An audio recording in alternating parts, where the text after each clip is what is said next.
Vincent Price presents Maurice Denham and Liz Fraser in The Family Album by William Ingram. Vincent Price. Hello and welcome. Meet my friend Arthur Goodby. Arthur is your ordinary, very ordinary man. The kind of man one simply passes in the street. The kind of man at a ticket barrier one squeezes past and perhaps ever so gently curses at. Such a man is Arthur Goodby. Only a few very intimates are even aware of his existence, and yet, in his home life, even this ordinary, very ordinary man has his hidden depths. Depths too deep to fathom. Well, to my man's liking, was it? First class. Hope you haven't robbed your Arthur, though. You let me worry about my Arthur. Well, say thank you nicely, then. Oh, I just did. Nicely was what I said. Rose. I see. Like that, is it? Oh, don't start, Rose. Should have known what I was letting myself in for right from the start. Oh, everything in the garden when you first moved in here. Your invitation. At Arthur's invitation. Poor, simple, good-natured Arthur, eh? Rose, meet my good friend Harry, one of the very best, but presently without a roof over his head, and with that spare room of ours just collecting cobwebs. Well, I was very grateful to Arthur. I bet you were. But I wonder how grateful Arthur would be if it ever got out that that spare room wasn't the only thing that took his young friend's fancy. What? He may seem simple, but I shouldn't count on his good nature running to that extent. You wouldn't dare. Who said anything about daring? Not a word from these lips, I should hope. Not a single little word. Rose, he could walk through that door any minute. Oh, not a chance. Oh, for God's sake. Friday night, isn't it? So, always an hour later of a Friday, his usual little stop-off at his Mr. Martin's. Oh, I was forgetting. Creature of habit, my Arthur. Thank God for creatures of habit. Oh. Mr. Martin? Oh. Are you there? Anyone at home? Coming. Ah, there you are, my good friend. Yeah, I hope it's not inconvenient. No. I had just about given you up, though. Oh, the rush hour, I'm afraid, even worse than usual. You're a lucky man not to know it firsthand. Oh, I know I am. Just me and my shop, and as many beautiful reminders of the past as I can afford to lay my hands on. And I know which particular beauty brought you visiting. You spotted it in the window, eh? Yes, but the reserve tag is... You, my good friend, who else? Ah. Who else but my good friend, Mr. Goodby, shall have first refusal? Well, that's very kind. Let me show you. A large country house sale this very morning. And though I say so myself, as fine a family album as you've ever likely to see. Well, a beauty, eh? Ah, beautiful. You feel the weight. There. Ah, yes. Real gilt lettering on the hand-proof leather. Family album. Craftsmanship, eh? You see the solid brass cloth? Yes. That's to keep out the nosy body intruders. Oh, may I look inside? For you, I think I can make the exception. Oh, the family album of William James Willoughby. So it's only fitting his photograph should have pride of place. Yes, how proud he looks. Fine figure of a man, yeah. Dressed for the hunt. You understand? Shotgun, crooked in his arm. Yes, like he'd put a bullet into anybody that dared to venture further. Oh, and then just empty pages. Yes. Seems those nosy body intruders got their way after all. As you say. Well, what can I say? just what you'd set your heart on for so long. Oh, certainly that. Yours for a knockdown price. Oh, well, that's very good of you. I tell you what. you take it with you now and work out what you think it's worth. And then drop the money in next time you're passing. Well, if you're sure. No trust between old friends. No trust at all. Besides, high time to put the shutters up. And your lovely wife at home waiting your return. Dinner waiting to be served. Slippers by the hearth. If you'll allow an old bachelor the liberty of saying so, a man to be envied. Oh, yes, Mr. Martin. I suppose most people would consider me a very lucky man. Good night. Yeah, well, I think it's very nice, Arthur. Something, well, a bit different. Know what I mean? Leave it, Harry, for God's sake. Makes enough of an idiot of himself without you trying to put him in the right. Sorry. Talk about a load of rubbish. Well, I just took a fancy to it. I bet you did. No wonder old Martin keeps that junk shop of his open every Friday night till God knows what hour. Bet his face lights up every time his shop bell tings. I never quite considered it in that light, dear. Considered? Considered is the last thing that comes into it from where I'm standing. Pass us your plate. I suppose I could always take it back. You can do what you ruddy like, Sonny Jim. Either that or it's down that shed with the rest of the rubbish. One thing's for sure, you're not catching me giving it house room. I see. It is a lovely bit of craftsmanship, Rose. And the last thing I need is you ganging up on me. Oh, it's just remarking. Then don't. Morbid is what I call it. Family album. But minus the family, it would seem. Well, I had thought, we could always start taking some of our own. Oh, no. Not watch the birdie time again. Do you know, Harry, last time he tried that caper, he spent a fortune on snaps that either didn't turn out or looked as if they'd been taken down the wrong end of a telescope. Morbid is what I called it. My final word on the matter. Well, if you've quite finished, I'll make a start with the washing up. I'll give you a hand. As you like. No, not yet. No? I've got something to tell you. Not 2 surprises in one night. You know Harry's got a weak heart. He'll never stand it. Go on then, Arthur. Well, I've got me well, that's to say, I've got us a car. A car? I don't believe it. I honestly don't. A car, Arthur? But No, nothing special. Not new, but not that old, neither. Oh, yeah? Yeah, just a little runabout. But you can't even drive, Arthur. Drive? The old fool's as blind as a bat. Have us up the nearest tree before we got as far as the corner. Harry can, though. Me? What, you want me to go along with you? Well, yes, Harry, of course. Did you think different? Now, trips, you see, trips. Just the 3 of us, a regular family outing, eh? Oh, yes. I'm sure we'd all enjoy that. And Arthur was right about that.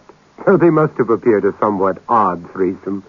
Poor Arthur, relegated to the back seat, Rose, head-scarved and bubbling up front, and young Harry at the wheel, showing off a bit like any kid on the fairground bumpers. Young Harry. But quite old enough to know better. Oh, it all seemed a very civilized arrangement in theory, anyway. The most cordial of relationships. With Rose always at the center. A feeling of sharing, each after their fashion, some prized possession. They never referred to it directly, of course. Nothing is blunt. It was enough to bask in the secret knowledge of it, like the sun and the sea, on that warm summer's day. Arthur, she's waving. What? Well, Rose, look, can you spot her? No, I can't say. Here, have a go with the glasses. Oh. No. More to the right. Hey, she must be halfway to the point, for God's sake. Ah, so she is. She's waving. Well, wave back then. She'll expect you to wave back. That's right. Coffee? Oh, so, what the hell did she want to go all that way for? Out of her depths, eh? Quite right, young Harry. You should never get out of your depths. Anyway, panic over. She's swimming back now. Oh, thank God for that. Worries, were we? Oh, you must never worry, Harry. Not as far as my Rose is concerned. Never pays to worry. Well, if you say so. Oh, I do. Well, should know her by now, I should hope. Should know my own wife by now, eh? After so many years. 10, as a matter of fact. Yeah. Anyway, you must know pretty well all there is to know about Rose and me by now. Well, Ups and downs, young Harry.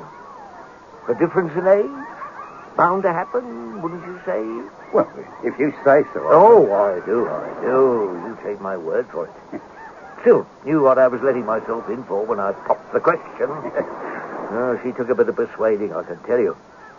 Well, if you look at it from Rosie's point of view, not much on offer. Not much to write home about, as the saying goes. Comfortable little nesting in the bank, regular job, prospects even. If I played my cards right, eh? But never a great one for card playing, young Harry. Not enough skill, a bit short on deception. Now, much better stick to your limits. Leave the high stakes for them that can afford them, eh? Wouldn't you agree, young Harry? Oh, chuck us a towel, one of you. I'm frozen. Ah, bless my soul, Roseback. Quite the mermaid, eh? Hope you haven't seen all the coffee off. Pour it for her, will you, Harry? I'd like to get a snapshot when she thinks we're not looking. Okay. Lovely when you get in. God only knows what state my hair's going to be in. Rose here, watch the birdie. Got you. Oh, ruddy hell. That's another one for that damned family album. And another for the album it was. There were many, many more other ones. Rose sometimes prinking and preening straight into the lens, sometimes deliberately pouting away from the shutter. Harry beside her, his expression seldom changing, pleasant but set, resigned. Almost part of the furniture. As for Arthur clicked away quite merrily, regardless of mood or circumstance. But the surprising thing was, he never showed them the results. If badgered, he'd just shrug it off and smile. Patience. When the great day dawns and my album is complete, you shall be the first invited to its unveiling. In the weeks that followed, Arthur's shed became a kind of refuge. This increasing absence from hearth and home, if noted at all, caused neither concern or comment. It was as he wanted it.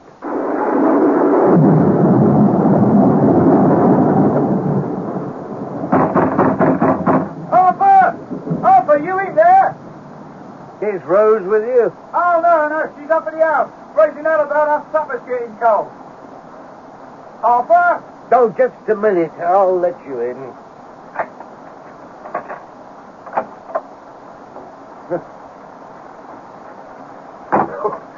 Blimey. Talk about the Bank of England. Well, just in case vandals. Yeah. So, what particular interest kept you burning the midnight oil tonight? No, nothing in particular. I would just... No. No need to explain, old mate. See for myself. Well. Another session on the old family album, eh? Catching up on the Rogues Gallery. Anywhere near publication date, are we? How about a bit of a preview, eh? I'd rather you didn't. Oh, just a little peek. No, please. Oh, be a sport. Not a word to Rose, promise. Well, if you please.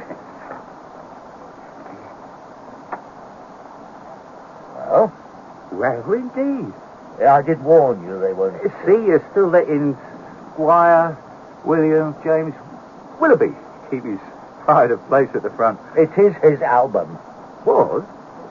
Seemed a pity to disturb it. Oh, as you say. Well? Oh, gets better as you go on. But, got to admit, made a bit of a botch of these early ones, Arthur, mate. Double exposure. No? Well, it's something to do with the printing. If I were you... I developed them myself. Could explain it.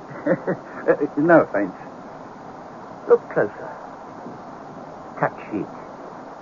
Ooh. Yes. Take your point. Unpleasant. A bit like...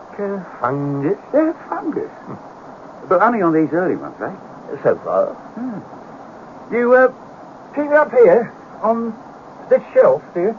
Just where you're looking. Oh, explains it then, doesn't it? You got damp up there, Arthur, old mate. Damp, but Now, wrap it in newspaper, tuck it away in a cupboard. That should do the trick.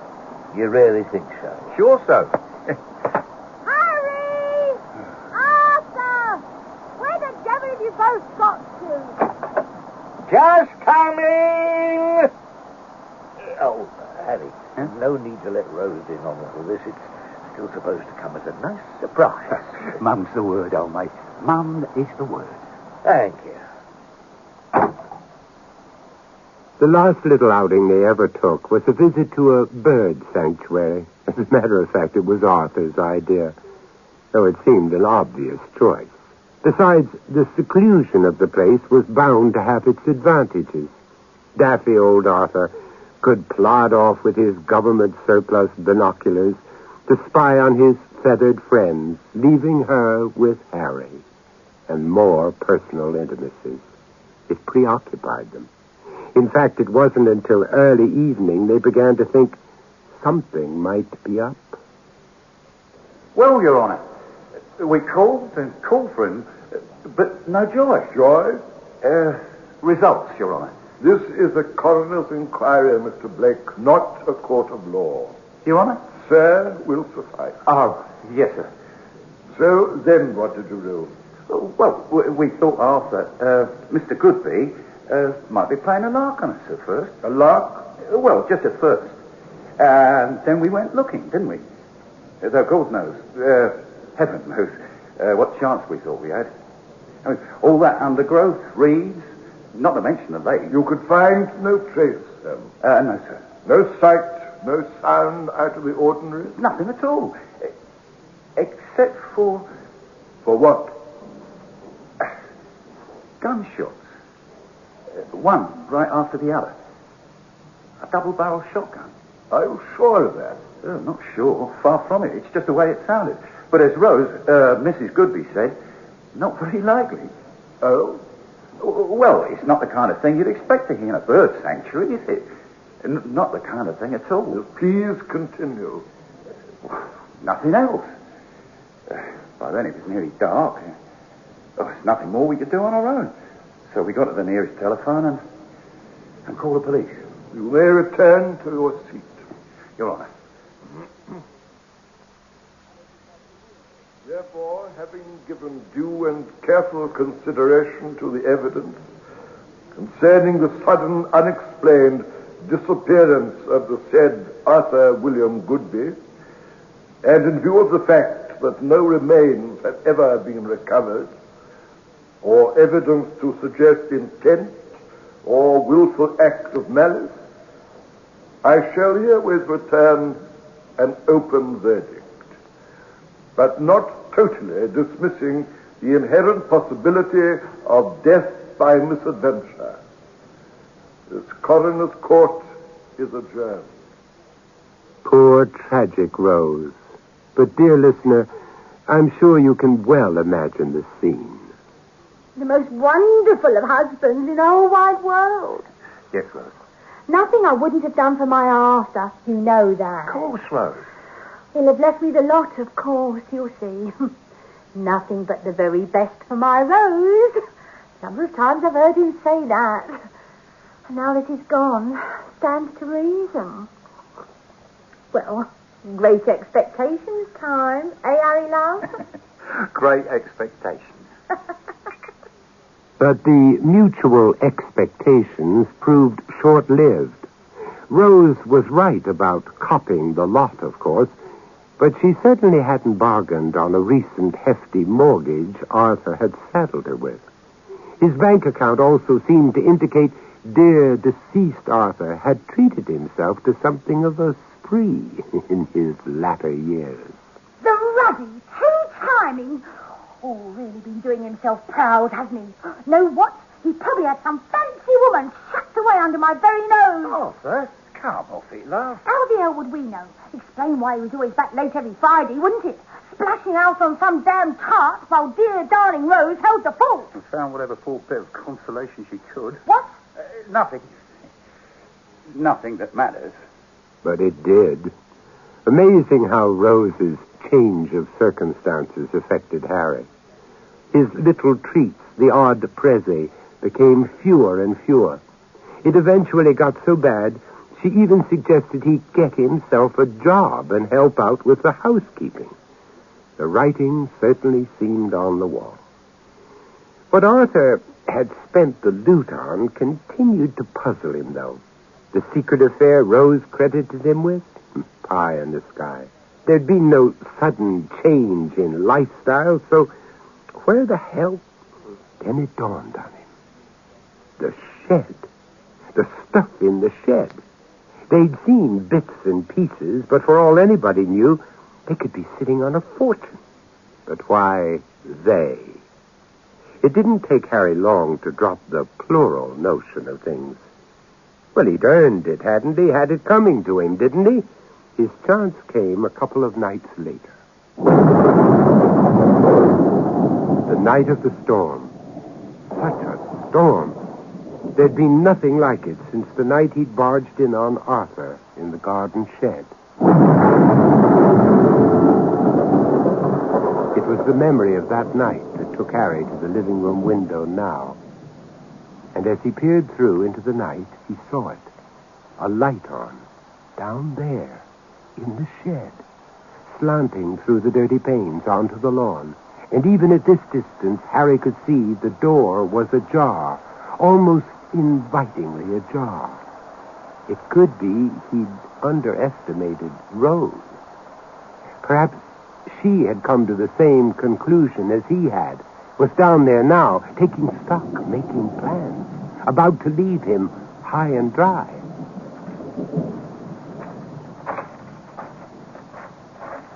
Hello? Anyone in there?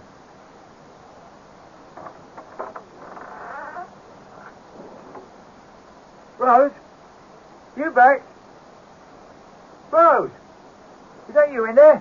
Rose! And then Harry saw it.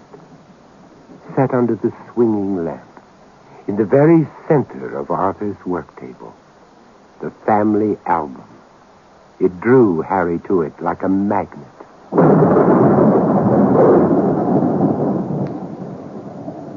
Oh, my God.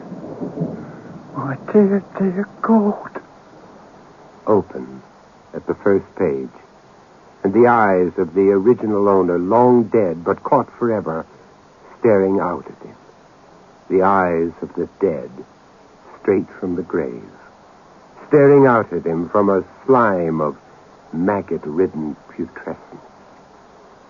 And from those eyes, a fungus-like growth, smearing itself, obliterating the snapshot images of those strangers who had dared to invade the rest of its pages. Harry and Rose at the seaside. Harry and Rose at picnic, Windsor Castle. Harry and Rose. Harry and Rose at the birds. At the bird sanctuary? But how? I mean, that very last day, but how? They never even found his damn camera. So how the hell? It was the click that made Harry freeze. The unmistakable double click of a shotgun being cocked. In the age it took him to turn, he saw the thing that had once been a man, slowly raising the gun now, staring down the sights at him. A man in an old-fashioned hunting costume, Norfolk jacket, and trousers tucked into gaiters. That dead socket of an eye staring down the sights at him. A dribbling mouth, the cheekbones thrusting through the gray parchment of putrefied flesh. Oh, no. There was no mistaking the album's original owner. William James Willoughby. No! No! In the name of Jesus! No! It was as far as Harry got. His heart beat now like some great animal trapped in his chest. A great, insurmountable sea pounding, roaring through him, and finally dragging him down, ever down, into its unknown depths. Then it was over. He lay quite still, done, all done. Arthur waited a full minute to be sure before he lowered the gun and removed the mask. And the figure that now knelt beside his dead friend's body bore no resemblance to that mottled harlequin of death. I'm glad you didn't make me pull the trigger, Harry. Anyway, I doubt if I could have found it in me. But the album, the mask, quite works of art, wouldn't you say? No violence in me, though. No real violence. Not against you, dear friend. Not against Rose. Not even when I was forced to watch the two of you together. Me? Always cast in the role of poor old Arthur, eh? So gullible. So naive. So easy to trick. Until that day at the sanctuary. Oh, poor Harry. Arthur climbed over the garden fence and took a shortcut over the fields. He buried his grotesque mask and period costume in a carefully prepared plot. From there he continued on foot to a small suburban station where he took a train heading north. A very ordinary little man, one of the faceless ones. The powers that be decided Harry had suffered a heart attack, which he had. A year later, Rose found herself a new fancy man, sold the house, and moved to a different love nest. One day, the new owners will find the album, mildewed, past saving. They'll make noises of disgust, handle it with gloves, and finally burn it on a bonfire. It's of no account. It had served its purpose. That was The Family Album, starring Maurice Denham as Arthur Goodby and Liz Fraser, Rose, with James Kerry as Harry, Aubrey Morris, Mr. Martin, and Anthony